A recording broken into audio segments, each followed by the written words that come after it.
আমি যখন 9-এর মিডিলে তখন আমার বাবা মারা যায়। তখন আমাকে স্কুল থেকে বলা হয়, ঠিক আছে এবছরে যেহেতু তোমার বাবা মারা গেছে তুমি পড়াশোনা করতে পারবা না, একটা বছর গ্যাপ নাও, পরের বছর তুমি ম্যাট্রিকটা দাও। এবং সত্যি কথা, আমি আমার বাবা মার একমাত্র মেয়ে ছিলাম।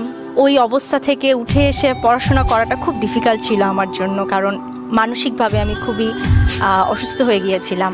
আমার প্রিয় কয়েকজন শিক্ষক আমাকে তখন বলেছিল, তারা উদ্যোগ নিয়েছিল যে ঠিক আছে ও এবারে পরীক্ষা দিবে, ওর বনসাইনটা আমরা করব এবং ও ভালো রেজাল্ট করবে, এই চ্যালেঞ্জটা ওনারা আমার পক্ষ থেকে নিয়েছিল। এবং যখন আমি এটা শুনেছি তখন আমার ভিতরে বলেছে যে আচ্ছা, আমার শিক্ষকরা যখন এত বেশি আমার উপর ডিপেন্ড করছে যে আমি পারবো, তাহলে আমাকে পারতেই হবে। এবং আমি পেরেছি, ভালো রেজাল্ট করেছি, আমি চেষ্টা করেছি, পরিশ্রম করেছি, আমার পড়াশোনা শেষ করেছি, কালচারাল লাইনে পরিশ্রম করেছি। এবং একসময় সেটা কিন্তু এসছে যে ওই যে দেখো ইনামুল হক সাহেবের মেয়ে যাচ্ছে, আগে বলা হতো এখন বলা হয় ওই যে ওনার বাবা কিন্তু ইনামুল হক সাহেব ছিলেন, কত গর্ব, উনি যদি বেঁচে থাকতেন কত খুশি হতো তার মেয়েকে দেখে। এবং আমার মাকেও বলে যে আপনি তিশার মা না, you are such a lucky person. So এইটা হচ্ছে আমার পাওয়া।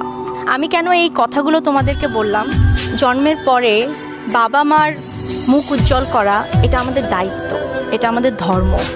বিকজ তারা এত কষ্ট করে আমাদেরকে মানুষ করে, তারা এত কষ্ট করে আমাদেরকে জন্ম দেয়। এবং তারপরে আমাদের শিক্ষকদের কথা শুনে তাদের মুখ উজ্জ্বল করা এবং তারা যেভাবে বলা সেইভাবে চলা, এটাও আমাদের আরেকটা ধর্ম, আরেকটা দায়িত্বর মধ্যে পড়ে।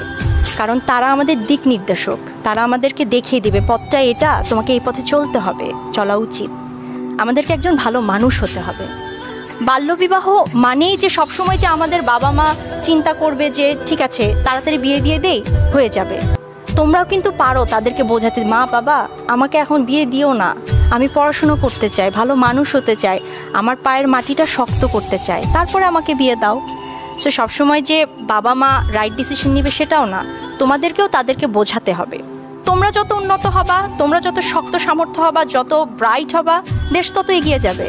তখন বাইরের দেশের মানুষ বলবে না, বাংলাদেশের ছেলে মেয়েরা অনেক বেশি স্ট্রং, অনেক বেশি ব্রাইট এবং অনেক বেশি ভালো মনের মানুষ এবং পরিশ্রমী মানুষ।